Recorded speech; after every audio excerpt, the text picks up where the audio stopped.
Instant ગાજરનો હલવો બનાવવા માટે આપણે એક કુકરની અંદર 1 કિલો ખમણેલા ગાજર લીધેલા છે અને એની અંદર ઘી એડ કરી અને થોડીવાર માટે કૂક થવા દેવાનું છે.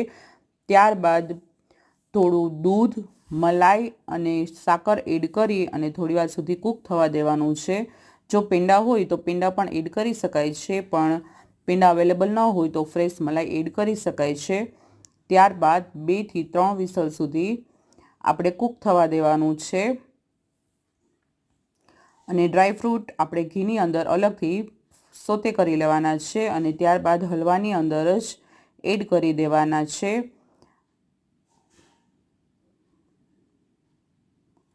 કુકર ખોલી અને હલવાની અંદર હજી થોડું પાણી છે તો આપણે થોડીવાર માટે એમ જ ચલાવી અને મીડિયમ ફ્લેમ પર કૂક કરી લેવાનું છે. 10-15 મિનિટની અંદર બધું પાણી બળી જશે અને ઇન્સ્ટન્ટ ગાજરનો હલવો રેડી છે.